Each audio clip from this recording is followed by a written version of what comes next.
My grandfather was given citizenship in this country to be a soldier in World War I.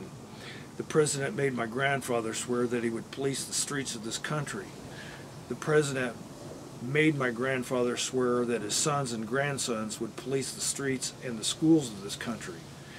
My grandfather was killed when my mother was 10 years old, policing the streets of this country. Before my grandfather was murdered, he made my mother swear that her firstborn son would police the streets and the schools. My mother swore to her father that she would do this.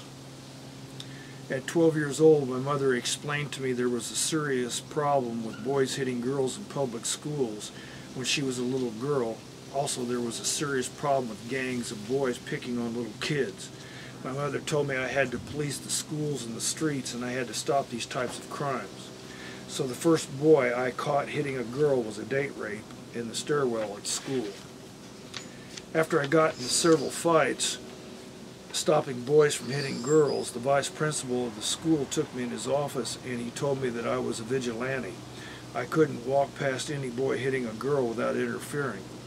The vice principal told me that boys hit girls and men beat their wives, and that's the way it was.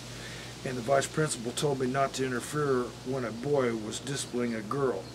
I told the man he was wrong and he paddled me. Each time I stopped a boy from hitting a girl, I was paddled and the boy that hit the girl wasn't punished. This made it open season for any kid to attack me and they didn't get punished. This also made it clear to all the boys they could hit the girls and they wouldn't get punished.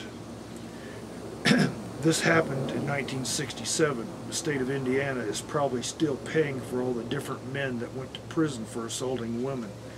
The first boy I fought was killed by a woman. The second kid went to prison twice for rape. I've only been able to track a handful of those boys. The principal of my school told my father that I assaulted boys for no reason, and my father believed him.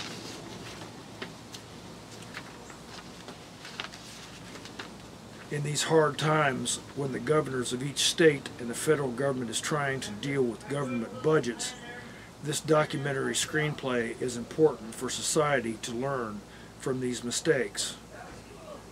Thank God children have cell phones to record criminal conduct in public schools today.